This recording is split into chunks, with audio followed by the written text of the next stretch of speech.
अस्सलामुअलैकुम नाज़रीन, प्रोग्राम में आपको खुश आमदीद कहेंगे और प्रोग्राम का बाकायदा आगाज़ आपको पता है हम अच्छी सी बात से करते हैं। और आज हमारे पास एक हदीस है जो आपके साथ शेयर करनी है। नबी आखिरुज़्ज़मा रसूल अकरम सल्लल्लाहु अलैहि वसल्लम ने फरमाया कि जो ईमान के साथ सवाब हासिल करने की गर्ज से शब कदर में क़याम करें उसके गुज़श्ता गुनाह बख्श दिए जाएंगे। आज माह रमज़ान की तीसरी शब यानी कि शब कदर 25वीं शब है और मुमकिन है शब कदर की रात हो, तो कोशिश करें ख़ुद को तैयार करें, इबादत करते हुए रब की रज़ा हासिल करें। इसी अच्छी बात के साथ हम प्रोग्राम का आगाज़ करेंगे और अहम ख़बर जो कि आपके साथ हमने शेयर करनी है, क्योंकि आपको पता है कि इस वक्त काफ़ी एक हलचल भी है और जजेस के ख़त का मामला जिस पर बहुत बहस भी हो रही है, बात की जा रही है और कहा जा रहा है कि जिस पर कोई सियासत नहीं करनी चाहिए, पूरी ज़िम्मेदारी से तहक़ीक़ात कराएंगे। वज़ीर-ए-आज़म शहबाज शरीफ की काबीना इजलास में ये यकीन दहानी सामने आई है। कहा जजेस को खतूत में मशकूक केमिकल मिलने की तहक़ीक़ात जारी हैं। जजेस ख़त पर बोले कि मामले पर इंक्वायरी कमीशन बनाया, तसद्दुक़ जिलानी को सरबराह मुकर्रर किया, बाद में साबिक़ चीफ जस्टिस ने खुद को अलग कर लिया। इसी पर बात करने के लिए इस वक्त नज़ीर लगारी साहब सीनियर तज्ज़ियाकार मेरे साथ स्टूडियोज़ में तशरीफ़ फरमा है। लगारी साहब, मुझे ये बताएगा, जिस तरह से आज वज़ीर-ए-आज़म ने इस पर कहा है कि जी बाकायदा कमीशन भी बना दिया है, अब तसद्दुक़ जिलानी साहब की अलहदगी के बाद चीफ जस्टिस खुद इसकी सरबराही करने जा रहे हैं, कितना ज़रूरी है कि जब ये तहक़ीक़ात हों शफाफ तरीके से हों और जो फाइंडिंग्स आएँ उन पर फिर अमल दरामद भी करवाया जाए। ये दूसरी बात जो मेरी अभी आपके कहने से समझ में आ रही है कि ये क्या वो कमीशन मौजूद है जिसकी सरबराही जस्टिस तसद्दुक़ हुसैन जिलानी ने करनी थी और जिन्होंने अलहदगी अख्तियार कर ली थी, क्या वो कमीशन जो है डायरेक्ट चीफ जस्टिस के मातहत हो जाएगा और वो उसकी, और दूसरी तरफ जो है उन्होंने एक सो मोटो करने के बाद फुल कोर्ट का एक ऑप्शन भी है, हालांकि लार्जर बेंच बना दी है, 7 जज साहिबान उसके अंदर हैं और इसके साथ साथ जो है उन्होंने ये भी इंदिया दिया है कि फुल कोर्ट भी बन सकता है कि फुल कोर्ट इसकी समाअत करे जज साहिबान की। अब ये मेरे ख्याल में बहुत ही उम्दा होगा, इसलिए कि इन्वेस्टिगेशन के बगैर तो चीज़ें सामने नहीं आ सकती हैं। अगर इन्वेस्टिगेशन की सरबराही खुद चीफ जस्टिस करते हैं तो मैं, और ये ट्रांसपेरेंसी चूँकि होती है, हमारा मुतालबा था कि जनाब ये चीफ जस्टिस जो हैं इस जो भी प्रोसीडिंग्स हो रही हैं लाइव दिखाई जाएं ताकि लोग देखें कि क्या हो रहा है और जज साहिबान की शिकायत क्या हैं, उनके पास एविडेंसेस क्या हैं वो भी सामने लाएं और उन एविडेंसेस की रोशनी में अगर ये तहकीकात भी हो रही हैं और वो एविडेंसेस भी सामने लाया जा रही हैं और तहकीकात का नतीजा भी आ रहा है, उधर फुल कोर्ट भी काम कर रहा है या लार्जर बेंच भी काम कर रहा है, तो मेरे ख्याल में हम बहुत बड़े नताइज तक पहुँच सकते हैं और हम इस सारे मसले को हल कर सकते हैं। अच्छा लगारी साहब, इसमें जो चीज़ काबिल गौर है वो ये है कि हम अगर माजी पर नज़र दौड़ाएं तो इस तरह के कई संगीन इल्ज़ामात लगते भी रहे हैं और मामलात अदालत में भी गए हैं, कमीशन भी बने हैं, लेकिन कमीशन की फाइंडिंग्स पर इस तरह से अमल दरामद नहीं हो पाया है। अब की बार जैसे कि मामला ज़ाहिर है जजेस से ही रिलेटेड है और है भी, जो ख़त भी लिखा गया उनकी तरफ से वो चीफ जस्टिस साहब को लिखा गया, वो अब खुद ही इसका सोमोटो लेके इसकी सरबराही भी करने जा रहे हैं, तो हम फिर ये चीज़ एक्सपेक्टेशन में रखें कि इसकी फाइंडिंग्स पे अमल भी होगा, ट्रांसपेरेंसी भी नज़र आएगी और जो आपने बात कही कि दुनिया को पता चले ना कि कौन था इसके पीछे। मैं यही अर्ज़ कर रहा था कि जब ये ख़त लिखा गया है उसका पीछे कोई ना कोई सबब रहा होगा।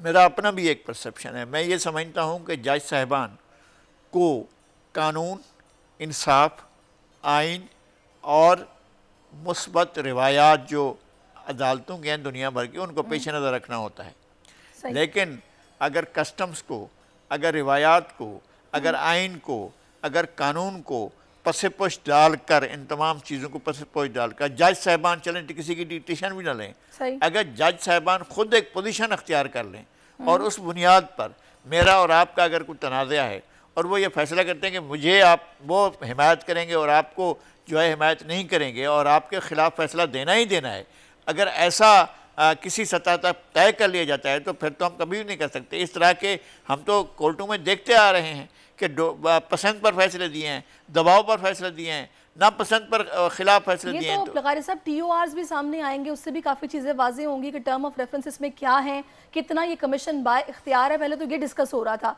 लेकिन मुझे बिल्कुल समझ नहीं आई कि इसमें बिल्कुल TORs को लेकर तसद्दुक़ जिलानी साहब के तहफ़्फ़ुज़ात थे, पहले उनकी रजामंदी सामने आई थी, उसके बाद उन्होंने क्या इस बेस पर माजरत की और चीफ जस्टिस साहब को फिर इसमें सोमोटो भी लेना पड़ा और सरबराही में भी आ गए।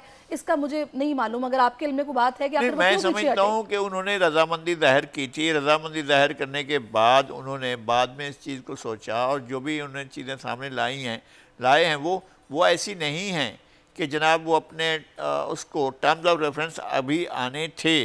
टर्म्स ऑफ रेफरेंस आने के बाद अगर वो कहते हैं कि जनाब ये चीज़ें तो हैं, मैं इसको तो अपनी डोमेन में रखना चाहता हूँ या इन चीज़ों की बुनियाद पर नहीं मुझे इस तरह के टर्म्स चाहिए थे, तो वो टर्म्स ले सकते थे। तरीक़ाकार है ना। मसला ये है कि उन्होंने किन चीज़ों को आइडेंटिफाई करना है, किन चीज़ों का पता करना। जज साहिबान के ख़त को सामने रखने के बाद जो वो एविडेंसेस दे रहे हैं कि जनाब हमें अलिफ बे जीम दाल ये जो हैं हमें आकर कह रहे हैं कि इस तरह से फैसले करो या इस तरह से अपनी बेंचें बनाओ। अगर ये इस तरह की चीज़ें सामने आ रही हैं तो फिर आप उस पर फैसला कर सकते हैं। अगर इस तरह की चीज़ें नहीं, अगर उनको टर्म्स पर इख्तलाफ था तो टर्म्स के आने का इंतज़ार करते हैं और उसके बाद जो है वो बैठकर अलहदगी का फैसला करते हैं। लेकिन ये सब कुछ अचानक हुआ, हमारे सब कुछ अचानक हुआ। अभी ये जो बन गया कमीशन, आपके ख्याल में चीफ जस्टिस साहब जब खुद इसकी सरबराही कर रहे हैं तो जाहिर है वो बाइख्तियार है, वो ही तो है कि अभी भी अगर फॉर्मेशन हुई है मेरे इल्म में इस वक्त तक ये नहीं है कि ये एक रुकनी बेंच के तौर पर इस पर कमीशन के तौर पर करेगा या इसमें और जज साहिबान को भी शामिल किया जाएगा, ये अभी देखना बाकी है। बहरहाल इन्वेस्टिगेशन होनी चाहिए। हम तो ये समझते हैं कि इन्वेस्टिगेशन के बगैर आप कोर्ट किस बात पर फैसला करेगी, कोर्ट के सामने मैटर क्या रखा जाएगा। अभी जो आखिरी सवाल मुझे इसी टॉपिक पे मेरा आपसे है, माजी में कभी आपने देखा कि जजेस को ऐसे धमकाया गया हो? आपने इतने अदवार देखे हैं हुकूमतों के, जज कह चुके हैं कैमरे के सामने, इफ्तार के सामने, जैसे नसीम हसन शाह ने कहा कि हमने दबाव में फैसला किया है। एक इंसान की जिंदगी का फैसला। साहब ये जो पाउडर साथ भेजना और खौफनाक अशकाल नई चीजें आई हैं, ये नई चीजें और शामिल हुई हैं। इस तरह की चीजें कि उनको धमकियां नहीं दी गई, उन्हें डराया नहीं गया, डराया गया, उन्हें डिक्टेट नहीं किया गया। हमने वो जस्टिस मलिक जो था उसकी बातें भी सुनी थी, हमने साकिब निसार साहब के बारे में बातें सुनी थी, हमने इफ्तिखार चौधरी की बातें भी सुनी थी, उनके बेटे की कारगुजारियाँ भी देखती। सारा कुछ तो हम देखते आ रहे हैं, ये सारा कुछ होता रहा है। अब सवाल ये है कि जज साहिबान को ये जो ख़त लिखे गए हैं तमाम 8 जजों को इस्लामाबाद हाई कोर्ट के, 4 जजों को लाहौर हाई कोर्ट के, 4 सुप्रीम कोर्ट के जजों को, अगर ये लेटर भेजे गए हैं तो इस तरह के लेटर भेजने वाले कौन हैं? इनको इन्वेस्टिगेशन करने वाले हमारी जो भी इन्वेस्टिगेशन करने वाले हैं, क्या वो इतने नाअहल हैं कि वो नहीं मालूम कर सकते कि ये ख़त कहाँ से, किस जगह से, किस मुकाम से, भेजने वाला कौन है, कैसे भेजे गए? तो ये तो मालूम करना चाहिए था, ये तो आनन फानन मालूम। चलिए, अभी तो अब ये तहकीकात का आगाज़ हो गया और ये कहा जा रहा है कि बाकायदा तौर पर कहा जाएगा कि कौन इसके पीछे था, कौन भिजवाने वाला है, इसकी प्रॉपर अब तफ्तीश और तहकीकात हो रही हैं। अभी एक और ख़बर आपके साथ शेयर करेंगे। पाकिस्तान पीपल्स पार्टी के बानी, चेयरमैन और साबिक वज़ीर-ए-आज़म ज़ुल्फ़िकार अली भुट्टो की 45वीं बरसी आज मनाई जा रही है। बरसी के मौके पर सिंध भर में आम तातील है। रमज़ानुल मुबारक के एहतराम में मुल्क भर में सादगी से तक़रीबात मुनक़्क़िद की जाएंगी। ज़ुल्फ़िकार अली भुट्टो, जो कि मेरा ख्याल है कि जो उनका विजन था, जो उनका तर्ज़ सियासत था, जिसके आज भी हम सियासतदानों को ही देखते हैं वो कायल हैं, उनके लिए रोल मॉडल हैं वो। लगारी साहब, जो मेरा ख्याल है खला पीपल्स पार्टी में ज़ुल्फ़िकार अली भुट्टो के जाने से आया है, आई डोंट थिंक सो कि वो उस तरीके से पुर हो पाए। ठीक है, ज़रदारी साहब की एक अपनी सियासत है, अपने तरीक़ा मुफ़ाहमत के बादशाह हैं और उनकी हिकमत अमली भी कमाल होती है कि एकदम सूरत हाल बदल देते हैं। लेकिन ज़ुल्फ़िकार अली भुट्टो की जो सियासत थी वही था, वही बात मैं कर रही हूँ आपसे। ज़ुल्फ़िकार अली भुट्टो एक था और बेनज़ीर भुट्टो का अपना मकाम है, बिलावल की अपनी सियासत है, आसिफ अली ज़रदारी की अपनी सियासत है। लेकिन ज़ुल्फ़िकार अली भुट्टो अपने दौर की पैदावार थे और ज़ुल्फ़िकार अली भुट्टो अपने दौर की बेहतरीन पैदावार थे सियासत में, और उन जैसा सियासतदान पाकिस्तान में अब तक नहीं आया है। और उनसे पहले कायद-ए-आज़म एक ऐसी शख्सियत थी जिन्होंने एक ख्वाब को हकीकत में बदला। ये जो हम कहते हैं ना कि पाकिस्तान को हासिल किया, पाकिस्तान सदियों से नहीं हज़ारों सालों से मौजूद था और इसी जोग्राफी पर अंदर मौजूद था। हमेशा कहा जाता था कि हिंद और सिंध दो अलग अलग हकीकतें हैं, हिंदुस्तान का हिस्सा कभी भी नहीं था, सिंध अलग था। और ये पूरे का पूरा जहाँ से दरियाए सिंध शुरू होता है और जहाँ पर दरियाए सिंध ख़त्म होता है और उसके माविन दरिया जहाँ ख़त्म होते हैं, और सपत सिंधु की सरज़मीन कहलाती थी, ये 7 दरियाओं की सरज़मीन कहलाती थी। लगारी साहब मेरे साथ मौजूद थे। लगारी साहब, आपका मैं शुक्रिया अदा करूंगी। अभी नाज़रीन प्रोग्राम में एक वक्फा शामिल करते हैं, ब्रेक के बाद फिर से आपकी खिदमत में हाजिर होते हैं। Keep watching us.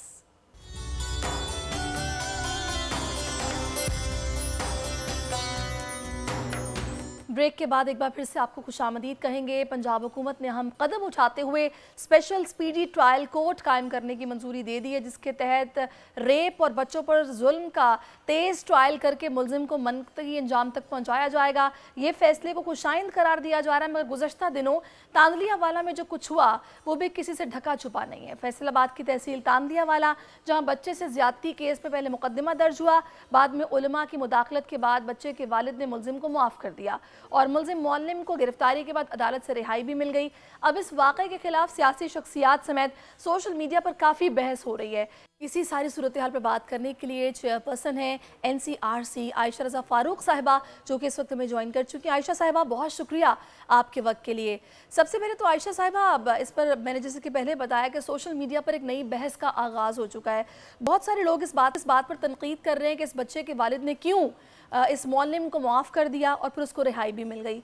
मुझे बताइएगा इस पर आपका अपना ज़ाती ओपिनियन क्या है? मुझे नहीं लगता कि पेरेंट्स को अगर कन्विंस करके या फिर उनको प्रेशराइज करके इस तरह से मुआफ़ी तलाफ़ी करा दी जाए और फिर अदालतों से भी रिहाई मिल जाए, ये मामला अगर ऐसे होगा तो फिर ज़ाहिर है इस तरह के मौलम रोज़ाना हमें कोई ना कोई केस नज़र आता रहेगा।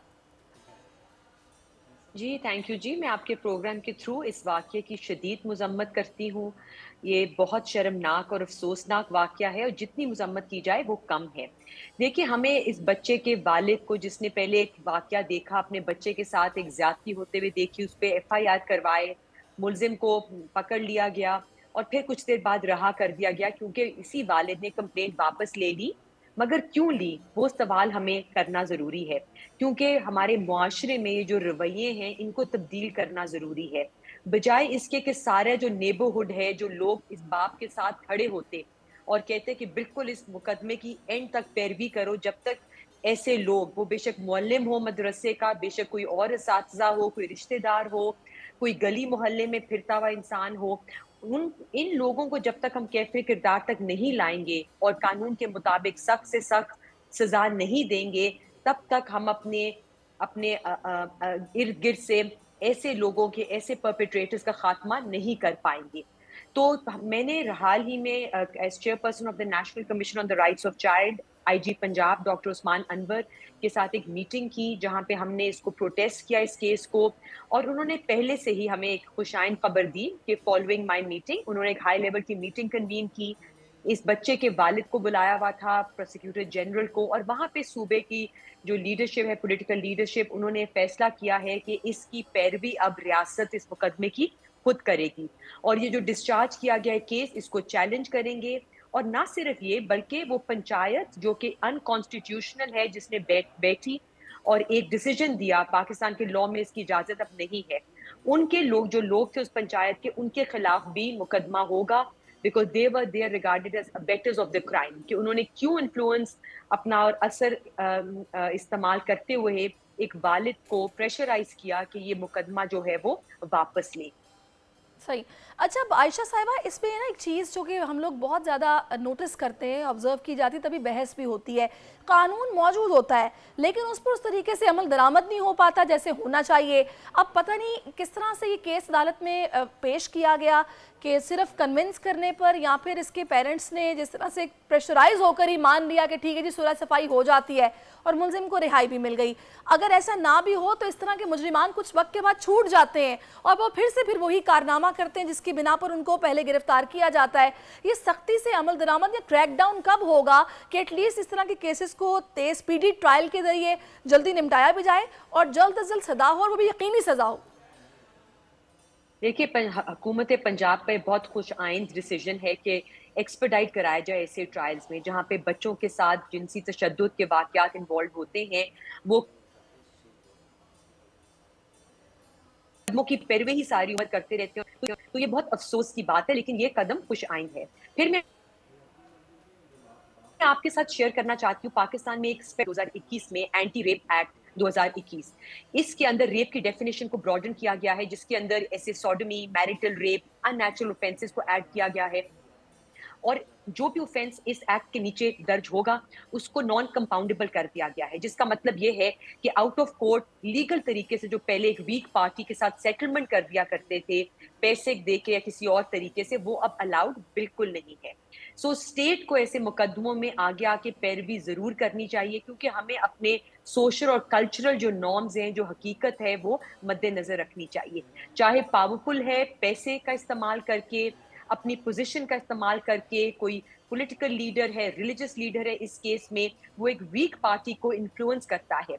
तो अब ये वक्त है, मैं आपके थ्रू अपील करूंगी हमारे तमाम रिलीजियस स्कॉलर्स, हमारे असातिज़ा, हमारे political leaders, social civil society के लीडर्स, कि अपनी आवाज बुलंद करें, जाके खड़े होएं ऐसे वालिदैन के साथ, ऐसे बच्चे बच्चियों के साथ। आयशा, आई थिंक सो कि इसमें पेरेंट्स की भी काउंसलिंग होना, या फिर उनके लिए भी कुछ ऐसा एक स्ट्रक्चर हो कि जिसमें सेशंस रखे जाएं और पेरेंट्स को बताया जाए कि इसमें बाज़ लोग तो डर जाते हैं, बाज़ लोग गैरत का मामला समझते हैं कि पता नहीं लोग हमें बातें बनाएंगे, हमारे बच्चे को तरह तरह की बातें होंगी। जाहिर है एक सोसाइटी में भी प्रेशर होता है ना, तो उनकी भी काउंसलिंग होना बहुत ज़रूरी है कि आप अगर आवाज़ उठाएंगे तो कल को किसी और के बच्चे के साथ नहीं होगा। आप डर किसी बात का नहीं है, और इसमें कोई बेइज्जती वाली बात नहीं है। आप खुलकर बात करें और अपने बच्चे के हक के लिए बात करें। इसके लिए ना अवेयरनेस क्रिएट करना बहुत ज़रूरी है। जी बिल्कुल, आपने सही कहा। और अगर आपने, जो वालिद है जिसने अपने बच्चे के खिलाफ FIR पहले कराया, उसका जो इंटरव्यू पहला था, उसने एग्जैक्टली यही चीज कही कि मैं अपने बच्चों के अलावा उन तमाम बच्चों के लिए ये मुकदमा दर्ज करा रहा हूँ जो इस किस्म के मदरसों के मुअल्लिम हो या और लोग हो, उनका निशाना ना बने इस तशद्दुद में, जिनसी तशद्दुद हो या और कोई तशद्दुद हो। सो हम national commission on the rights of child जो है, हम अपने प्लेटफॉर्म से एक आगाही मुहिम जो है वो हमने जारी रखी हुई है कि हम और आप ने जो प्रोग्राम किया ये भी खुश आइंद है। ऐसे प्रोग्राम्स आपको बहुत करने चाहिए, ताकि जो सुन रहे हैं बच्चे बच्चियां, अगर उनके साथ कोई ऐसा वाकया होता है तो अपने वालिदैन को बताएं, अपने बड़े बहन भाइयों को बताएं, अपने असातिज़ा को बताएं। और फिर इन बड़ों की जिम्मेदारी बनती है कि पेशेंटली उनकी बात सुने, उस पर मुकदमा दर्ज कराएं, क्योंकि ये सिर्फ एक बच्चे के साथ नहीं हो रहा। अभी साहिल की एक रिपोर्ट निकली है जिसमें कहा गया है कि हमारे मुल्क में रोजाना की बेसिस पे 11 बच्चों के साथ तशद्दुद पेश आता है, जिसमें जिनसी तशद्दुद भी शामिल है। और ये सिर्फ रिपोर्टेड केसेस हैं, और पता नहीं कितने केसेस होंगे जो खौफ की वजह से या विक्टिम ब्लेमिंग या शेमिंग की वजह से हमारे बच्चे बच्चियां, उनके वालिदैन मंजर आम तक नहीं लाते। बिल्कुल, आप सही कह रही हैं। दूसरा इसमें आयशा ये भी है कि जो स्कूल में जो असातिज़ा हैं, स्कूल में भी कुछ इस तरह का, ज़ाहिर है सिलेबस में तो नहीं हम लोग इसको इंक्लूड करा सकते, लेकिन ज़ाहिर है स्कूल्स में काउंसलिंग भी होती है, टीचर्स के सेशंस होते हैं जिसमें टीचर्स बच्चों को बेहतर अंदाज में बता सकते हैं कि गुड टच और बैड टच क्या है, ताकि बच्चों को छोटी एज में इन चीज़ का पता चल जाए और वो घर आके अपने पेरेंट्स को प्रॉपरली कम्युनिकेट कर सके कि उनके साथ क्या हो रहा है। क्योंकि बहुत सारे बच्चे स्कूल वैन्स में हैरास हो रहे होते हैं, कुछ बच्चे स्कूल्स में हैरास हो रहे होते हैं, तो असातिज़ा का भी इसमें बहुत बड़ा किरदार है, जो कि उनकी कंट्रीब्यूशन के बगैर आई डोंट थिंक सो कि मैटर उस तरह से सॉल्व हो सकता है। हमने कमीशन ने, आपने करिकुलम की बात की, कमीशन ने कुछ महीने पहले एक बुक का लॉन्च को स्पॉन्सर किया इदारा तालीम आगाही के साथ, जिसके अंदर गुड टच और बैड टच को एक तस्वीर की शक्ल में, एक स्टोरी के शक्ल में अर्ली जो प्राइमरी की स्कूल है उनके लिए बनाई गई है। बच्चों को कहा गया है, उसमें सिखाया गया है कि बेशक आपके कोई जानने वाले रिश्तेदार हो, वो क्या सही टच है, बुरा टच किया, और कब आपने उसके बारे में बोलना है, अपने टीचर को बताना है। हमने फेडरल डायरेक्टर ऑफ एजुकेशन और पीरा को ये किताब जो है ये इंट्रोड्यूस कराई है, ये हमने वर्चुअल फॉर्म में भी उनसे शेयर की है, और हम सूबाओं के साथ भी करेंगे। I think it is very important कि एक छोटी उम्र में एक बच्चों के बात सिखाई जाए कि क्या सही है और क्या गलत है, और कब आपने अपनी आवाज़ बुलंद करनी है। हमें अब ये बहुत हंगामी बुनियादों के ऊपर आई थिंक हर लेवल पे काम करना है। कानून अच्छे मौजूद हैं, उनका निफाज बेहतर करना, उस पर डिमांड करना, हमें तहफ़्फ़ुज़ देना मीडिया के थ्रू, आगाही मुहिम के थ्रू। मैम एक चीज़ और भी है, आई डोंट थिंक सो कि इस सारे मैटर में सुलह का कॉन्सेप्ट भी होना चाहिए। सुलह का कॉन्सेप्ट बिल्कुल नहीं होना चाहिए। जब एक शख्स ने इस तरह की हरकत की, कोशिश की, या फिर वो करने में कामयाब हो गया, तो उस पर उसको पेनल्टी पे करनी है, उस पर उसको सजा है। हाउ इज इट पॉसिबल कि वो इस तरह की हरकत करने के बाद जनाब सुलह हो गई और मामला खत्म हो गया? जी absolutely, I couldn't agree more with you. और यही जो कानून एंटी रेप एक्ट 2021 है, इसी वजह से इसने इसको नॉन कंपाउंडेबल बनाया है, ताकि ये सुलह वाला चक्कर जो है, जो कानून पहले इजाजत देता था, वो बिल्कुल उसका खात्मा कर दे। क्योंकि अक्सर जो असर वाला बाअसर वेल कनेक्टेड इंसान है, वो वीक पार्टी को जरूर कानून की ये शिक इस्तेमाल करके अपने फायदा, अपने एडवांटेज के लिए इस्तेमाल करता था। तो इसीलिए इस कानून में ये इस्तेहात की गई हैं। तो कानून अपनी जगह मौजूद है, उसका इन्फोर्समेंट जरूरी है, और मुआशरे में हमें अपने रवैयों को, माइंडसेट्स को चेंज करना है, ताकि लोग बिला खौफ आके ये जो रेप है, जिनसी तशद्दुद है, कोई तशद्दुद है बच्चों के साथ, वो रिपोर्ट करें। बच्चों के साथ स्कूल में ये एक बड़ी मल्टी सेक्टोरल, एक कोऑर्डिनेटेड एफर्ट हमें चाहिए, ऑल ऑफ गवर्नमेंट। लेकिन खुशाइन बात यह है कि रिपोर्टिंग में इजाफा हुआ है, और वो दो चीजों की तरफ निशानदेही करता है। एक तो ये कि शायद इन वाकयात में इजाफा हो रहा है, लेकिन मेरा ख्याल है उससे भी जरूरी ये कि लोग बाहर निकलकर किसी हद तक इस पे रिपोर्ट भी कर रहे हैं। पुलिस के साथ केसेस जो हैं वो रजिस्टर हो रहे हैं, जो पुलिस में भी जो ट्रस्ट जो है वो पहले से बेहतर नजर आ रहा है। और पंजाब पुलिस के साथ जो हमने बात की, उन्होंने हमें अपने फैसिलिटेशन सेंटर्स दिखाए, जो कि ऐसे वल्नरेबल जो सेगमेंट्स हैं जिसमें बच्चे, औरतें, ट्रांसजेंडर्स आते हैं, उनके लिए बनाए हैं कि वो वहां बिला खौफ जाके ऐसे जुराइम जो हैं उनको रिपोर्ट करें। तो हम आपके प्रोग्राम के थ्रू भी कहेंगे कि वी आर वेरी होपफुल कि जो ये पंजाब हुकूमत ने, जो रियासत ने यहाँ पे मुद्दई बनने का फैसला किया है, इस मुकदमे को अपने अंजाम तक पहुंचाएंगे और ऐसी कड़ी सजा दें ताकि एक आई ओपनर हमेशा के लिए हम अपने बच्चों के साथ बुरी। बिल्कुल आपने सही कहा। बहुत शुक्रिया आयशा साहिब, आप हमारे साथ मौजूद रही और आपने अपना कीमती वक्त हमें दिया है। Thank you so much for your time. एक ब्रेक लेंगे, ब्रेक के बाद वापस आते हैं। Stay with us. अस्सलामुअलैकुम, वेलकम टू बोल के जायके। मैं हूँ शेफ माहिदा सिद्दीकी और आज हम बनाने जा रहे हैं दो बहुत ही ज़बरदस्त रेसिपी, जो कि है नॉर्क अल्फ्रेडो पास्ता, और इसके साथ साथ हम बनाएंगे इलायचीन का पाइनएप्पल मोजीतो। ठीक है जी, तो हम स्टार्ट लेते हैं। सबसे पहले हम अपने हाथ धो लेते हैं, क्योंकि सफाई बहुत ज़्यादा ज़रूरी है। सबसे पहले हम अपने हाथ धोएंगे हमारा लाइफ बॉय से। ठीक है, हर किचन के अंदर मौजूद होना चाहिए लाइफ बॉय। और जी आपके किचन के स्टेशंस पे हम यहाँ पे सिर्फ 2 ड्रॉप्स लेंगे इसके, और देखें जी 2 ड्रॉप से ये आपके कितने ज़बरदस्त झाग बनाता है। ये देखें जी, सिर्फ इसके 2 ड्रॉप्स ही काफ़ी हैं। हम काम करने से पहले हमने इसको अपने हाथ को वॉश कर लिया, हम इसको साफ़ करके अब जी हम अपनी रेसिपी को स्टार्ट करेंगे। सबसे पहले हम अपने इंग्रेडिएंट्स की तरफ आ जाते हैं, जो कि हम नॉर्क अल्फ्रेडो पास्ता बनाएंगे। उसके लिए जो हमें सबसे पहली चीज़ चाहिए होगी वो है नॉर्क की चिकन क्यूब। ठीक है, जो आपके घर में अगर चिकन नहीं है कोई मसला नहीं है, नॉर्क ने वैसे ही हमारी ज़िंदगियाँ आसान कर दी हैं।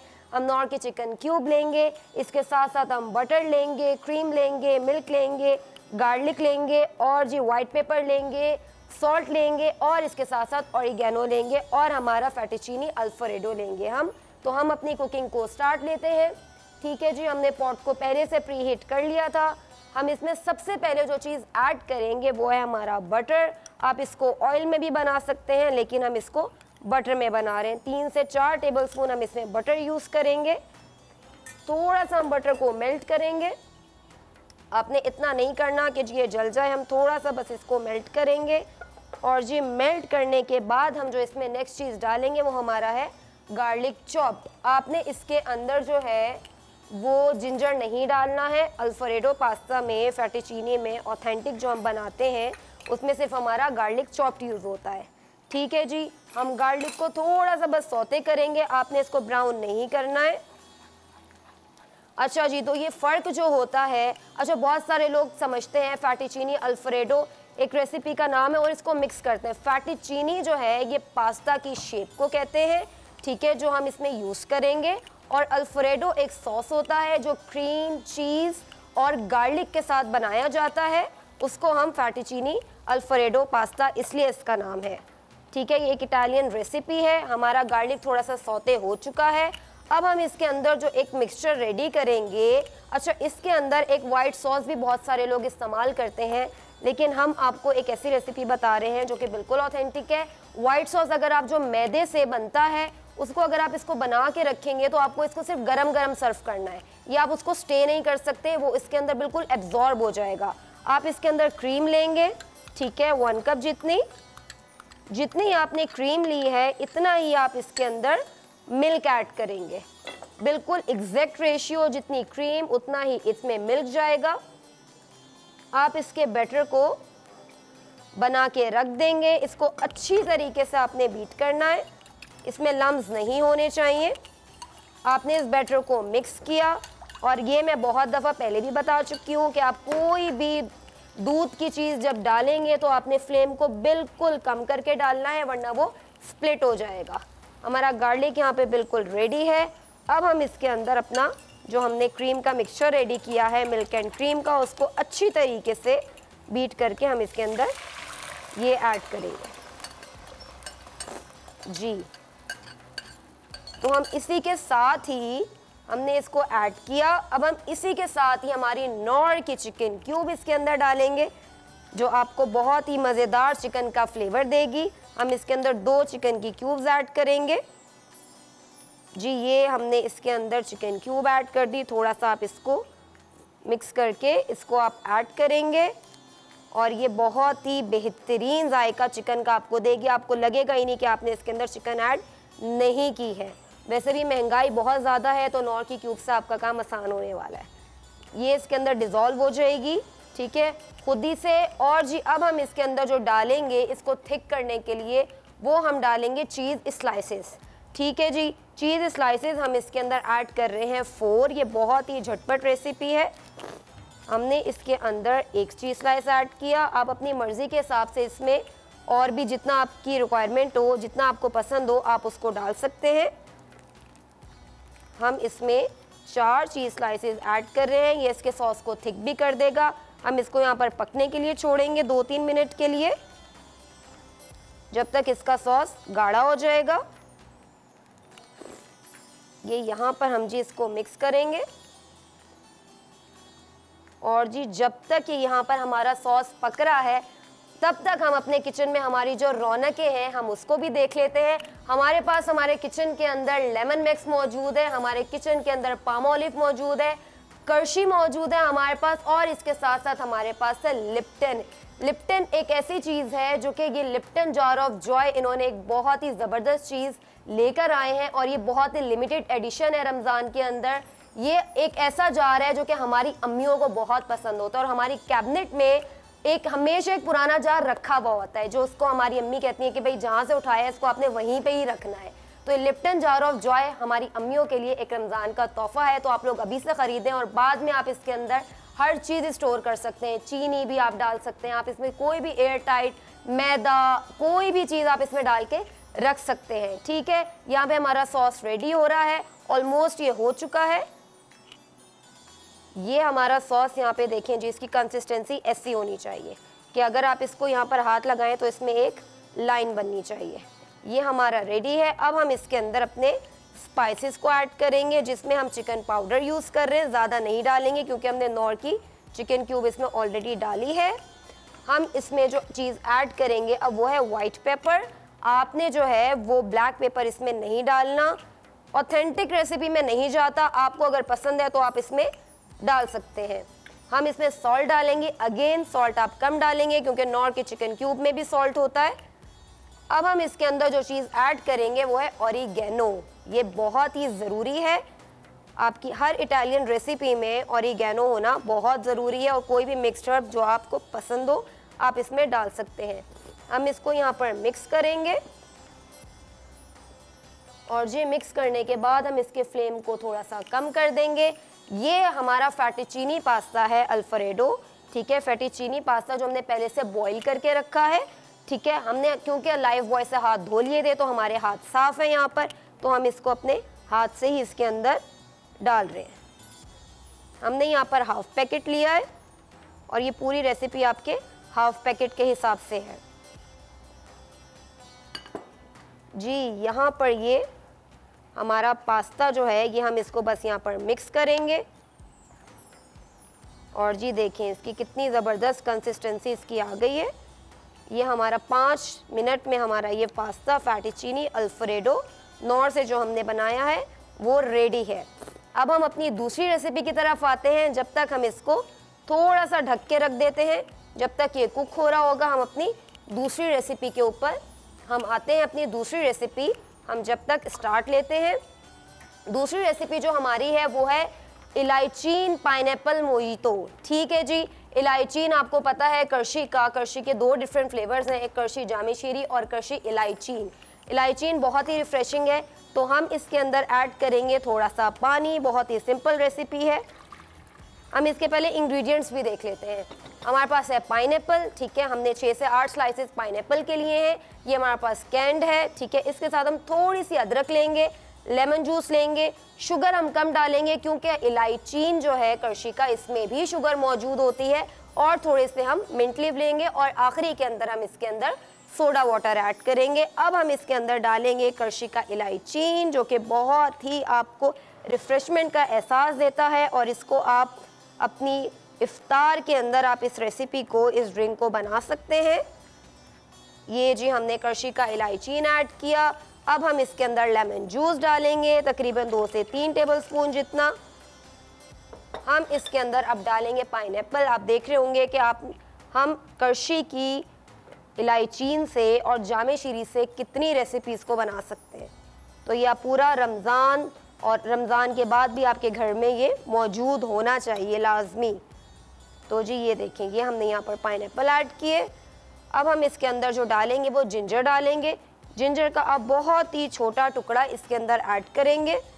ठीक है जी, हम इसमें शुगर डालेंगे तकरीबन 2 टेबलस्पून जितनी, इससे ज़्यादा आप नहीं डालिएगा वरना ये ज़्यादा मीठा हो जाएगा। और थोड़े से हम इसके अंदर मिंट लीव्स डालेंगे। अब जी हम इसको ब्लेंड कर देंगे और ब्लेंड करने के बाद जब हम इसको ग्लास में सर्व करेंगे तो हम इसके अंदर अपना सोडा वाटर ऐड करेंगे। जी जब तक हमारा ये ब्लेंड हो रहा है हम यहाँ से अपनी चीज़ों को क्लीन कर देते हैं हाथ के हाथ।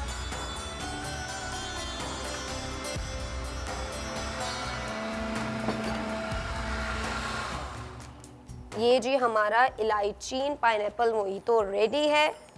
ये देखें जी, ये हमने इसके अंदर डाला। इसका कलर देखें इलायचीन की वजह से कितना ही प्यारा आया है। अब हम इसके अंदर अपना सोडा वाटर यूज़ करेंगे। आप कोई भी सोडा वाटर इस्तेमाल कर सकते हैं। आधा हम ये लेंगे और इसके ऊपर हम अपना सोडा वाटर ऐड करेंगे।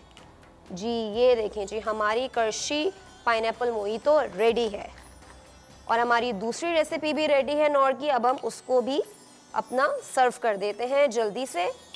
ठीक है जी,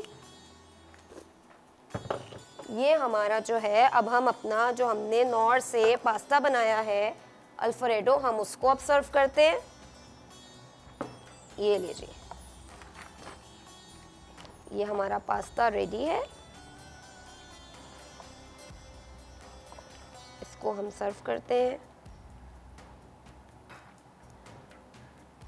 इससे ज़्यादा सॉस की कंसिस्टेंसी ऑथेंटिकली नहीं होती है। अगर आपको ज़्यादा सॉस चाहिए तो आप इसके अंदर ज़्यादा सॉस कर सकते हैं। उसके लिए आपको मिल्क और क्रीम की जो क्वांटिटी है उसको थोड़ा सा बढ़ाना पड़ेगा। और आप पास्ता का, अगर आपके पास फैटिचीनी शेप नहीं है तो आप पास्ता की कोई भी शेप को आप इस्तेमाल कर सकते हैं। इसके अंदर हम थोड़ा सा इसको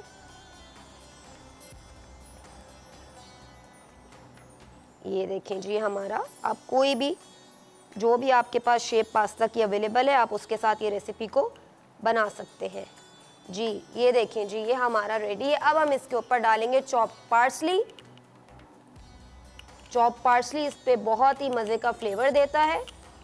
ये हमारी दोनों रेसिपीज़ रेडी हैं, नॉर की पास्ता और जी हमने बनाया करशी का इलायचीन। हम अपनी जो है वो रेसिपी कार्ड से रेसिपीज़ को रिपीट कर देते हैं।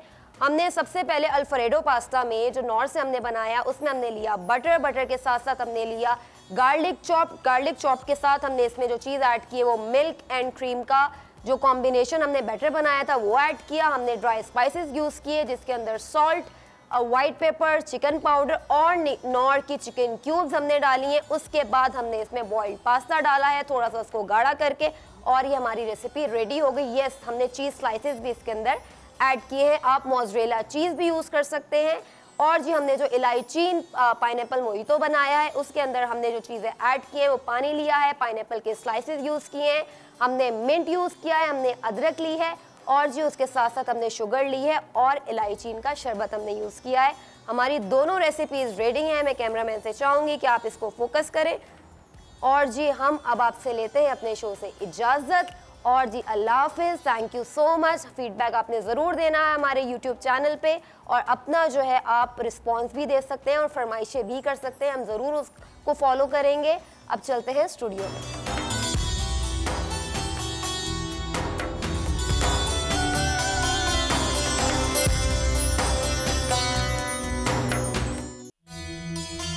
वेलकम बैक नाजरीन। और अभी मेरे साथ बड़े ख़ास मेहमान मौजूद हैं और तशरीफ़ फरमा है इस वक्त मेरे साथ इस वक्त शाह नज़ीर साहब। हकीम शाह नज़ीर हमें आज बहुत सारी ज़बरदस्त बातें बताने वाले हैं, क्योंकि रमज़ान का महीना है। अपनी सेहत का ख्याल हमें कैसे रखना है, अपने बदन को सेहतमंद और तवाना कैसे बनाना है, इबादत करना भी ज़ाहिर है इस महीने में हमें होता है ना कि ज़्यादा से ज़्यादा इबादत करें, अपने रब के हुजूर बैठकर हम अपने गुनाहों की बख्शिश मांगें, तो एनर्जी भी कुछ लो होती है, ज़ाहिर है खाना पीना कुछ कम होता है रोज़े की हालत में। तो ऐसे में ये रोज़ा इंसानी सेहत को कैसे फ़ायदा पहुंचाता है, इस हवाले से हमने एक रिपोर्ट भी तैयार की है, वो आपको दिखाते हैं। उसके बाद इसी पर बात करेंगे हकीम शाह नज़ीर साहब से। अच्छा, रिपोर्ट मुझे कहा जा रहा है कि अभी दिखाएंगे, लेकिन पहले हकीम साहब को तारुफ मैंने करवा दिया, तो उन्हीं से गुफ्तगू का आगाज़ करते हैं। हकीम साहब अस्सलाम वालेकुम। वालेकुम अस्सलाम। कैसे हैं आप? अल्लाह का शुक्र, आप खैरियत से हैं? हकीम साहब मुझे बताइएगा, रोज़े की हालत में अक्सर हम देखते हैं कि हमें डॉक्टर्स भी रिकमेंड करते हैं कि पानी ज़्यादा पिएं, डिहाइड्रेशन ना हो, जितना हो सके ठंडी चीज़ों का इस्तेमाल करें। दही हो गई, तुख मलंगा हो गया, दूध हो गया, लस्सी हो गई। तो मुझे ये बताइएगा कि हमें किन चीज़ों का ख़ास तौर पर ख्याल रखना है रोज़े की हालत में? देखिए, रोज़ा आपने सहरी कर ली, सहरी के बाद आपने नमाज़ पढ़ी, फिर उसके बाद अपनी एक्टिविटीज़ में या आराम कर लिया, और शाम को जब इफ्तारी कर रहे होते हैं तो उस टाइम पे आप अरमान ना छोड़ें, हर चीज़ खाएं, थोड़ा खाएं। पकोड़ा खा लिया, एक आध समोसा खा लिया, थोड़ा सा फ्रूट खा लिया, फिर जाके प्रॉपर नमाज़ पढ़ें। आप नमाज़ पढ़ने के बाद आके रोटी सालन खाएं, ठीक है? आप इंशाअल्लाह ताला आपको वीकनेस महसूस नहीं होगी। आम तौर पे भी जब रोज़ा खोलते हैं एकदम से आपको निढाल हो जाते हैं, सुस्त हो जाते हैं, अफारा हो जाता है, पेट फूलना शुरू हो जाता है, या आपको तेज़ाबियत होती है और गर्मी ज़्यादा फील महसूस हो रही है, तो आपने तुख्मे बलंगा आधी चाय वाली चम्मच, इसबगोल दाना आधी चाय वाली चम्मच, गोंद कतीरा आधी चाय वाली चम्मच एक गिलास पानी में डिप कर दें।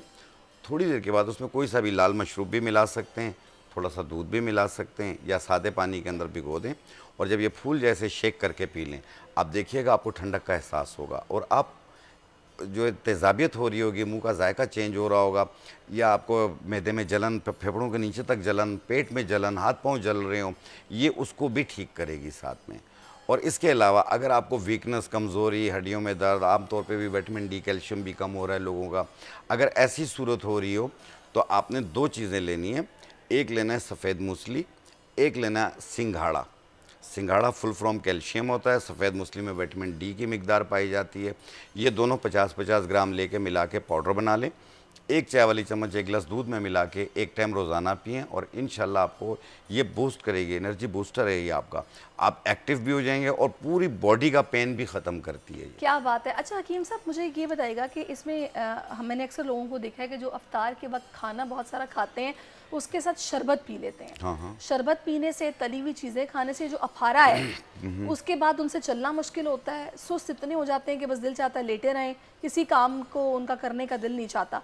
उसके लिए क्या बताएंगे आप? देखिए, एक तो वीकनेस को दूर करने का बताया, दूसरा अफारा जो पेट फूल जाता है, बाहर आ जाता है, और साथ में यह है कि गिरानी हो जाती है, दिल चाहता है लेट जाऊँ, कहीं ना जाऊँ मैं, तो उसको ठीक करने के लिए और पेट के अफारेपन को ख़त्म करने के लिए आपने लेना अनारदाना 50 ग्राम, पुदीना देसी ये भी 50 ग्राम, सौंफ 50 ग्राम, इनको मिलाकर बारीक पाउडर बना लें। आधी चाय वाली चम्मच पानी के साथ मुंह में डाल के ऊपर पानी पी लें आप देखें 10 मिनट में ये अफारा ख़त्म हो जाएगा आपका। अच्छा, हाँ। अनारदाना, सौंफ और पुदीना देसी। पुदीना देसी, अच्छा ये पुदीना देसी सब्जी वाले से पंसारी से मिल जाएगा, सूखा हुआ चाहिए आपको। अच्छा, पाउडर बनाना ना आपने, ये पंसारी से एक चम्मच खाना है सब यहाँ मिलाकर, एक चाय वाला चम्मच ले लें, अगर बड़ा चम्मच है तो आधा चम्मच ले लें पानी के साथ।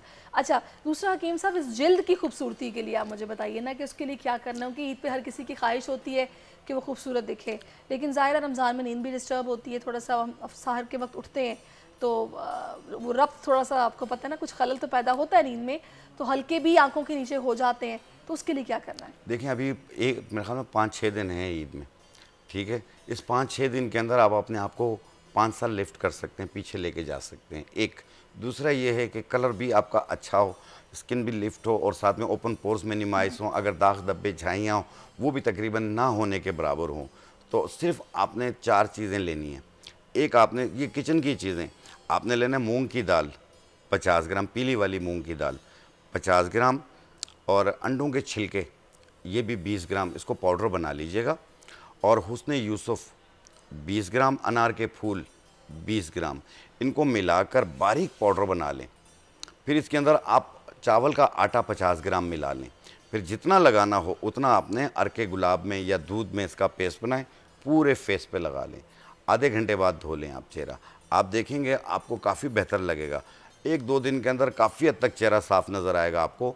इंशाल्लाह ईद पे आप खुद गोरे गोरे नज़र आएंगे। क्या बात है जी, ईद पे आप गोरे गोरे नज़र आएंगे। तो हकीम साहब ने ना आपको ये बता दिया है बना के, इसे कहेंगे हम जनाब मास्क टाइप का होगा। मास्क टाइप का, जो कि अक्सर लोग ना कोशिश करते हैं, उपटन लगा रहे होते हैं और कुछ लोग बेसन लगा रहे होते हैं।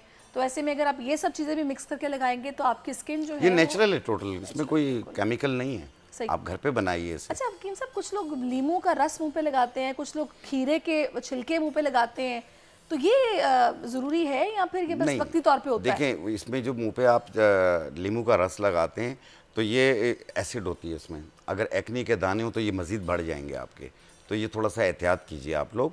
और दूसरा ये है कि पानी का टेक, आप जब रोज़ा खोलते हैं इफ्तार करने के बाद आप पानी का टेक ज़्यादा रखिए। आप जैसे हर आधे घंटे बाद आधा गिलास पी लिया, 1 घंटे बाद 1 गिलास पी लिया, इस तरीके से आप पानी की मिकदार आपकी पूरी होती है। और अपनी नींद को भी पूरा करें, आपकी स्किन वैसे भी अच्छी होती जाएगी। बिल्कुल आप सही कह रहे हैं। अच्छा हकीम साहब, खाने में हमें जो एहतियात करनी है वो क्या एहतियात? अभी तो आपने कहा है ना कि अरमान कोई ना रखे, सब खाएं, लेकिन जाहिर है सब खाने से भी ये फारापन, और इंसान जाहिर है कुछ लोग बहुत मोटे हो जाते हैं रमज़ान में ये तली हुई चीज़ें खाने की वजह से, तो क्या हमें परहेज़ क्या करना है? देखें, एक तो अपने आप को खुश रखें, लड़ाई झगड़े से परहेज़ करें। दूसरी चीज़, जिस तरह मैंने बताया ना, आप हर चीज़ थोड़ा थोड़ा खाइए ना, म्याना रवि रखें आप लोग, और कोशिश करें जैसे तेज़ मुरगन चीज़ें, फ्राई चीज़ें, इनका इस्तेमाल ज़रा कम रखें, इसकी जगह फ्रूट ज़्यादा खा लें। उसके बाद आप, मैंने कहा ना कि नमाज़ पढ़ लें, नमाज़ पढ़ने और रोटी सालन का इस्तेमाल करें, आपको वैसे ही आपकी तबीयत बेहतर होती जाएगी। और नींद अपनी पूरी करें, पानी का टेक ज़्यादा रखें आप लोग। ख़ास तौर पे डायबिटिक पेशेंट, कोलेस्ट्रॉल के पेशेंट अपनी मेडिकेशन में एक दिन का भी नागा ना करें, अपनी मेडिकेशन ज़रूर जारी रखिए। अच्छा हकीम साहब, मैंने देखा है बहुत सारे लोग जो कि रोज़ा रखते हैं और अगर उनको गुर्दे में पथरी का प्रॉब्लम है या फिर गुर्दे की तकलीफ उन्हें रहती है, उनके लिए बड़ा प्रॉब्लम है कि उनको रोज़ा रखने से गुर्दे में दर्द होता है और वो परेशान रहते हैं फिर कि रोज़ा रखें ना रखें, और दर्द भी ऐसा कि फिर उनको टैबलेट ही लेना पड़ती है, पेन किलर, वरना उनको नहीं आराम आता रोज़े की हालत में। उनके लिए क्या बताएंगे? देखिए, उनके लिए एक तो इफ्तारी के बाद मैंने कहा ना, आप दिन को रात में तब्दील कर लें, आप थोड़ी थोड़ी देर बाद थोड़ा थोड़ा पानी पीते जाएं। एक दाल मिलेगी आपको, कुल्थी की दाल, कुल्थी की दाल, ठीक है, ये आपने आधा कप लेके उसको 5 गिलास पानी में भिगो दें, और सुबह के टाइम पे, शाम को इफ्तार करने से पहले उसको इतना पकाएं कि वो थोड़ा सा पानी भी रह जाए और दाल भी नरम हो जाए, और वो दाल खा लें, उसका बचा हुआ पानी पी लें। फिर रात को भिगो दें, सहरी को पका के खाएं। बाकी अपना जो एक्टिविटीज़ है वो जारी रखें। पालक, मेथी, टमाटर और बड़े का गोश्त, इसका इस्तेमाल ना करें। इंशाअल्लाह ताला आप देखें आपका रमज़ान अच्छा गुजरेगा और पथरी भी निकल जाएगी, आपको पता भी नहीं चलेगा। क्या बात है। और दूसरा हकीम साहब, हम देखते हैं कि रमज़ान में हम ना चना चाट का इस्तेमाल भी बड़ा खुश होकर करते हैं, जिसमें छोले जो कि बादी होते हैं, समटाइम वो भी आपको इतना बुरा पेट में दर्द कर देते हैं कि आप लोग रोज़े में बड़े मज़े के होते हैं। हाँ, होते तो मज़े के। अच्छा, इसको तरीका होता है ना बनाने का, कुछ लोग इसमें इमली का पेस्ट डालते हैं, कुछ लोग इसमें मैंने नोटिस किया चाट मसाला डाल के खाते हैं, तो उससे शायद ये लगता है कि जी हज़म भी जल्दी हो जाएंगे। आप क्या बताएंगे? देखिए, फुल फ्रॉम प्रोटीन होती है ये, और दूसरा बादी होता है। बादी चीज़ें आप बेसन का इस्तेमाल और ये चना चाट, इन चीज़ों का इस्तेमाल करेंगे तो पेट में हवा बननी शुरू होगी, इससे भी आपको पेट में दर्द भी होगा, पेट फूलने भी शुरू हो जाएगा और घबराहट, बेचैनी भी होगी। आजकल खांसी, नज़ले से भी आपको ब्लड प्रेशर भी हो सकता है, क्योंकि घबराहट करती है वो भी चीज़। तो जिन लोगों को भी अगर ऐसा पेट पे ये दर्द की प्रॉब्लम रह रही है, जो मैंने स्टार्ट में एक नुस्खा बताया कि गोंद कतीरा, तुख्म बलंगा, इसबगोल दाना, ये आप भिगो के और इसका शेक बना के, शरबत बनाकर पिएं, तो इंशाल्लाह ताला आपको ये शिकायत नहीं होगी। इससे आंतों की जलन भी दूर होगी। से अब तो हकीम साहब, अगर हम ना भी शरबत या फिर इन चीज़ों का इस्तेमाल करें, आजकल अभी कीनू मौजूद है, कीनू के जूस में अगर आप नमक, काला नमक डाल के पिए तो वो भी बड़ा सुना डाइजेस्टिव होता है। डाइजेस्टिव तो होता है, लेकिन कीनू मिल रहे हैं, कम मिल रहे हैं अभी, वो जायका नहीं होता उसका। और काला नमक का वैसे अफादियत ज़्यादा है, लेकिन ब्लड प्रेशर वाले इस्तेमाल ना करें। सही, ये एक एहतियात करनी होती है इसमें। और जिस तरीके से मैंने अभी एक पुदीना, सौंफ और इन चीज़ों का बताया, सौंफ, पुदीना और अनारदाना, ये 3 चीज़ें, ये ज़ुद हज़म भी हैं, फौरी तौर पे एंटी गैस भी है, तेज़ाबियत को भी दूर करती है, पेट के फारे को भी ख़त्म करती है। अच्छा, अब सहरी में हमें क्या ऐसा इस्तेमाल करना है हकीम साहब के जिससे कि हमें प्यास भी ना लगे और दूसरा हमें फुलनेस का एक एहसास ज़्यादा देर तक रहे? बिल्कुल। उनके कुछ लोगों की जो रूटीन होती है कि वो पराठा ज़रूर खाते हैं सहरी में। पराठा खाते हैं, मुर्गन चीज़ें खाते हैं। मैंने आप कोशिश कीजिए। रमज़ान सहरी में पराठा नहीं खाया। जी जी, लेकिन अभी ईद के बाद तो चलेगा ना पराठा। तो बताइए क्या खाएं हम सहरी? देखिए मैंने कहा कि आप हर चीज़ खा सकते हैं, लेकिन कोशिश करें अच्छी हैवी खाना खाएं, कोई ऐसी बात नहीं है, लेकिन तेज़ मसाला जात का इस्तेमाल ना करें, वो आपको प्यास लगाती है। बाज़ लोग सहरी में भी बिरयानी खा रहे होते हैं, चावल का इस्तेमाल, चावल ज़ुद हज़म होता है, थोड़ी देर के बाद फिर भूख लग जाती है आपको। आप प्रॉपर रोटी सालन का इस्तेमाल करें, और जब सारा खाना पीना ख़त्म बंद कर दें, उसके बाद आपने 1 चाय वाली चम्मच जो है सब्ज़ चाय और उसमें लेमन ग्रास 1 टुकड़ा डाल लें, आप इसकी चाय बनाकर पिएं। आप देखें पूरा दिन आपको जो है वो प्यास भी नहीं लगेगी, भूख भी नहीं लगेगी। क्या बात है, बेहतरीन। मैं रोज़े से जुड़ी तमाम बातें आपसे पूछ रही हूँ ताकि जो लोग हमें सुनने वाले हैं, रोज़ा रख रहे हैं, उनकी कोई परेशानी है तो वो दूर हो जाए।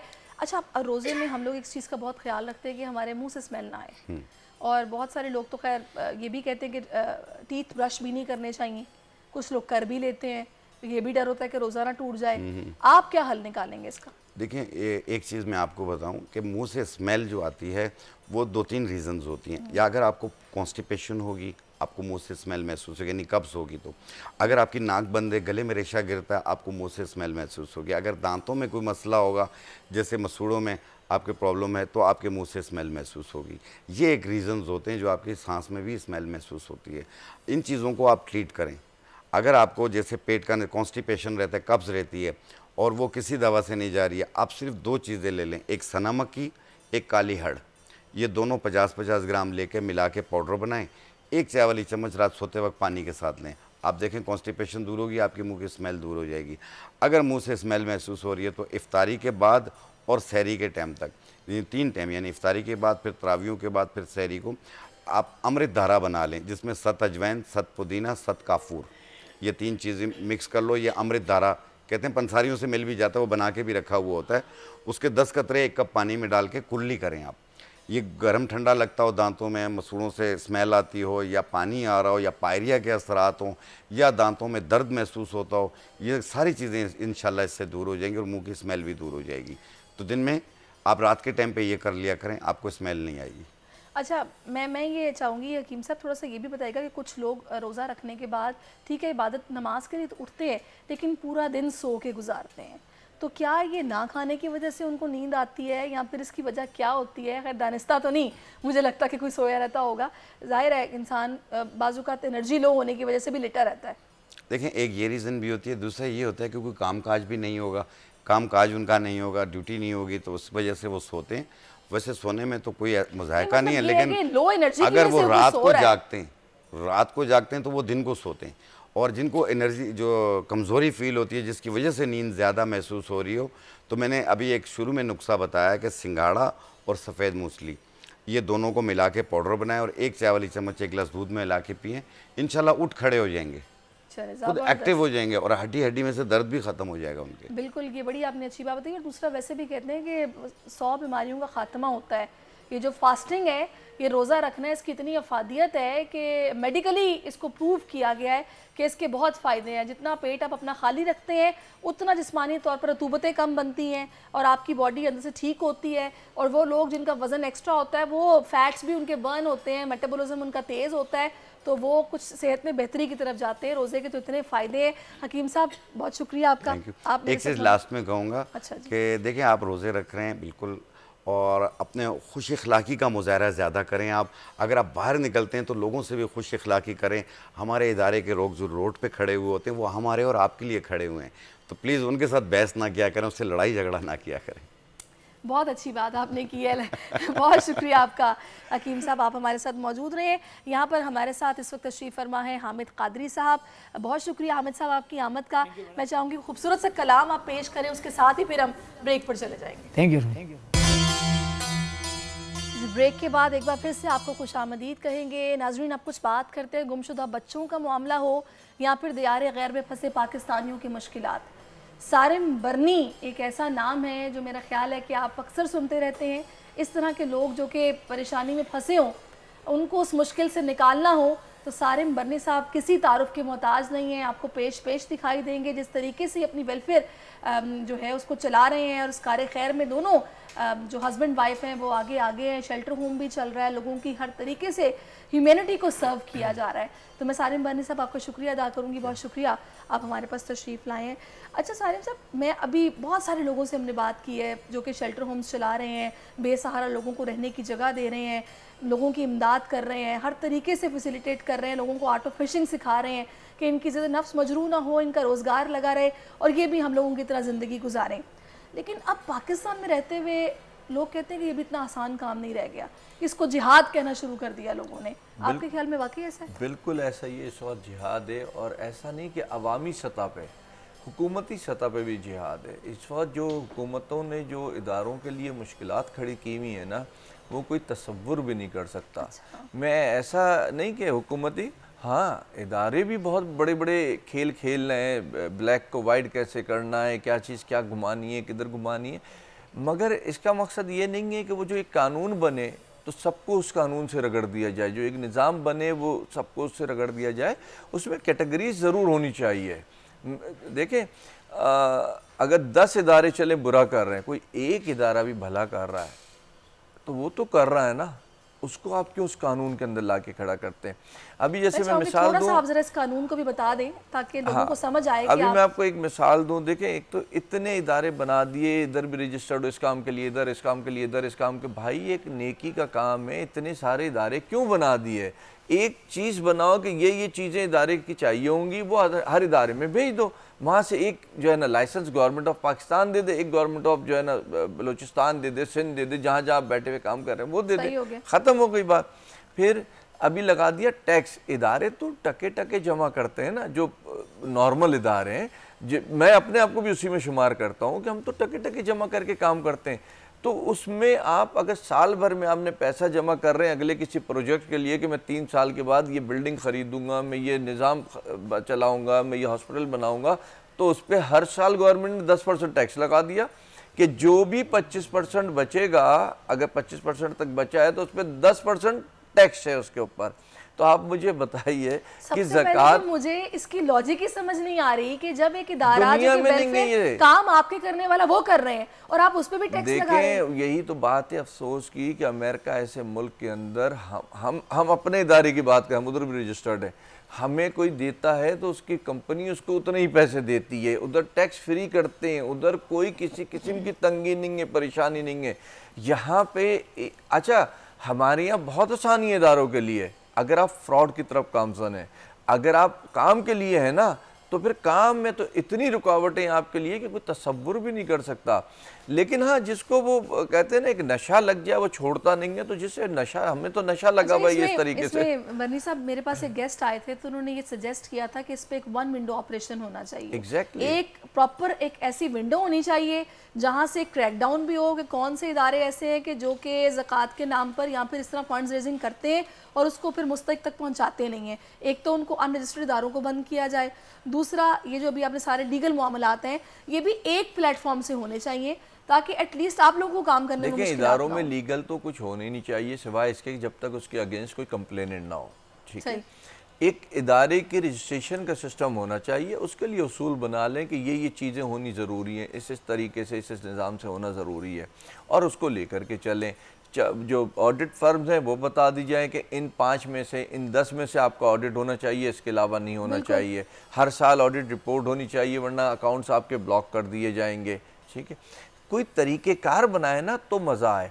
आप उससे टैक्स लेने में आ गए तो आपको अब इससे परवाह नहीं है कि वो भला कर रहा है या बुरा कर रहा है, आपको इससे परवाह है चलो जी हमें भी अब हिस्सा मिलना शुरू हो गया है। तो ये निज़ाम को बदलना चाहिए। अब इदारा अगर कोई गाड़ी एम्बुलेंस इंपोर्ट करता है उस पर भी ड्यूटी लगा दी है और बहुत सख्त ड्यूटीज़ लगाई हुई हैं। अच्छा, एक तरफ एग्जेम्पशन दे दिए, किसी ने कंटेनर दिया, कंटेनर पुराने सामान का आता है अमूमन, अब वो पुराने सामान के अंदर जो है वो इतने पैसे ले लेते मुख्तलिफ नामों के अंदर कि पता ही नहीं चलता कि ये एग्जेम्पशन था या नहीं था। एग्जेम्पशन तो वो है कि एक कंटेनर हमारे पास आया और हमारे दरवाजे तक वो फ्री ऑफ कॉस्ट पहुंच जाए, वो सिर्फ ट्रक का हम जो है ना उसको लाने के पैसे दें।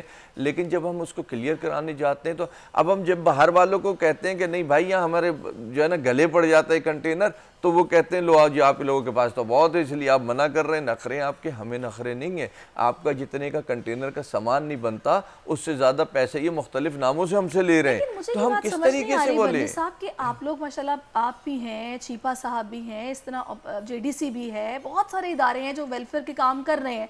जब ये कानून पास हुआ टैक्स वाला, आप लोगों को मुश्तरका प्रेस कॉन्फ्रेंस करनी चाहिए थी कि भाई ये कैसे आप लगा रहे हैं, हाउ इज इट पॉसिबल कि एक वेलफेयर ऑर्गेनाइजेशन काम करे लोगों की फलाह के लिए, आपके ने टैक्स पे करो। दुआ कीजिए कि हम तो सब मुश्तरका हो जाएं तो फिर बहुत सारे मामला हल हो जाएंगे, इसके लिए दुआ की जा सकती है। और दूसरा ये है कि देखें ये जितने भी हम नाम लेते हैं इदारों के, यकीनन इन्हीं में से कोई इदारे ऐसे खेल में भी मुलव्विस होते हैं ना जिसकी वजह से दीगर इदारों को भी प्रॉब्लम आती है। ये जो FATF वाले जो मामला चले सारे कुछ हुआ, किससे हुआ? इदारों ही से तो हुआ है ना, इदारों ही ने तो इधर उधर पैसे घुमाए ना, इदारों ही ने तो चक्करबाजियाँ चलाई ना। अब अगर आप 1000 आदमी को खिला करके एक मामूली सी चीज़ और 40,000 लोगों का अकाउंट से पैसे निकालते हैं आप, और वो भी शानदार किसी डिश के, तो ये क्या है? ये ब्लैक को वाइट किया जा रहा है ना, ये और क्या हो रहा है? ये मैंने तो इस पे बकायदा आप इशारा कर रहे हैं, मैंने सवाल किया। नहीं, मैं कहीं इशारा नहीं कर रहा, मैं कहीं इशारा नहीं कर रहा, मैं जनरल बात कर रहा हूँ आपसे। देखें, उन्होंने बोला कि भाई आपने कंगन पहना हुआ है, अगर ये सोने का नहीं है और प्लास्टिक का है, तो मैं अगर आपको ये बोलूं कि भाई आपने सोने का पहना हुआ तो क्यों पहना, प्लास्टिक का पहने, तो आप तो यही कहेंगे ना कि मेरी मर्जी है, मैं जिसका भी पहनूं। नहीं, ऐसी बात नहीं है, मर्जी नहीं होती है। कानून, निज़ाम, तरीक़ेकार, आदाब, ये क्या है? ये मर्जी है क्या? ये मर्जी तो नहीं है ना। हर चीज़ का तरीक़ेकार होता है। खिला सकता है, वो कुछ भी खिलाए। अच्छा, अब मैं फिर कल जहाज़ में आ रहा हूँ, मैं कहूँगा सेठ ने दिया है मुझे, आपको क्या तकलीफ है? फिर ये कौन सी जस्टिफिकेशन है? ये किसी चीज़ की जस्टिफिकेशन नहीं है। देखिए, मैं बहुत सारी बातें इसलिए नहीं करना चाह रहा कि जैसे हमने कहा इशारा, मेरा इशारा कहीं पे भी नहीं है। मैं तो जनरल आपसे बात करूँगा, ये सब कुछ हो रहा है हमारी मार्केट के अंदर, इदारों की कर रहे हैं ये सब कुछ। बात ये है कि एक चीज़ है, उसकी हैसियत जो है ना, फ़र्ज़ करें 2 करोड़ है, 5 करोड़ है, अब मैं उसकी अगर अरबों में कीमत बता रहा हूँ, 10 अरब रुपये, 15 अरब रुपये, 16 अरब रुपये, तो वो क्या है? वो फ्रॉड नहीं है क्या? बहुत सारी चीज़ें ऐसी हैं कि अगर मैं इसमें ज़्यादा गहराई में गया तो मामला जो है ना वो कहीं और ही चला जाता है, वो इशारे से यकीनन पे चला जाता है। तो ना मेरा इशारा है ना यकीनन है। मेरा कहना सिर्फ रिक्वेस्ट ये है कि इदारों के लिए बेहतरीन रास्ते दें ताकि इदारे आगे बढ़ के बेहतरीन काम कर सकें। और जो भी मुझ समेत, मैं किसी को नहीं कहता, मुझ समेत अगर कोई गलत कर रहा है, किसी फ्रॉड में मुलव्विस है, तो उसके लिए सज़ा भी बनाए ना, उसको सज़ा भी देना उसको। बिल्कुल, ये कानून साजी होनी चाहिए और इस पर काम होना बहुत ज़रूरी है। मैं चाहूँगी सारिम साहब, आखिर में कोई सारिम बनी ट्रस्ट के लिए कोई मैसेज अगर आप देना चाहें तो आप दे सकते हैं, कि मुझे फिर आगे क्लोजिंग की तरफ। नहीं, ट्रस्ट के लिए क्या मैसेज दूँ? हम हर किसी के लिए काम कर रहे हैं और हर वक्त काम कर रहे हैं। अब इन 2 अल्फाज से मतलब ये भी नहीं होता कि अब जो नाजायज़ बात कोई कर रहा होगा वो भी पूरी हो जाएगी, या नाजायज़ ख्वाहिश कर रहा होगा। अब अक्सर लोग आते हैं कि जी इधर तो इलाज नहीं है, अमेरिका में है तो आप करा दें, आप तो बड़ा बोलते हैं। तो बड़ा बोलने का मतलब ये थोड़ी मैं अमेरिका जाके, हर चीज़ की लिमिट्स होती हैं ना, एक तरीक़ेकार होता है। उस तरीक़ेकार में अगर किसी की भी कहीं से भी कोई भी हेल्प कर सकते हैं वो हम करते हैं। अभी हम शेल्टर होम बना रहे हैं, बहुत बड़ा कराची के अंदर ही बना रहे हैं। उसके अंदर हर किस्म के पेशेंट्स होंगे, लोग होंगे, बुज़ुर्ग होंगे, सारे के साथ। अब लोग तो इस पर भी वो देखें, एतराज़ की भी ना वो कैटेगरीज होती है ना। बूढ़े जो हैं उन्हें क्या किया जाए? ओल्ड होम नहीं बनाए तो किधर रखेंगे उनको? सड़कों पे छोड़ेंगे? नहीं, आप बड़ी अच्छी बात है और अल्लाह करे कि आप अपने इस कॉज को, जो मिशन को आगे लेके चल रहे हैं, आपको अल्लाह ताला मजीद इसमें कामयाब करे, हिम्मत दे और आप ऐसे ही करते रहे। जाहिर है आप लोगों का काम है जिसकी वजह से ये सिस्टम सारा चल रहा है, वरना ये हुकूमत के करने वाले काम आप लोग कर रहे हैं। नाज़रीन, मुझे अब इख्तिताम की तरफ जाना है क्योंकि वक्त अब बिल्कुल ख़त्म हो चुका है। मेरे साथ सैयद गज़नफ़र साहब मौजूद हैं जिनसे मैं गुजारिश करूँगी कोई खूबसूरत सा कलाम पेश करें, उसके साथ ही हम आपसे इजाज़त लेके चले जाएंगे। अपना बहुत ख्याल रखिएगा, दुआओं में याद रखिएगा। अल्लाह हाफ़िज़।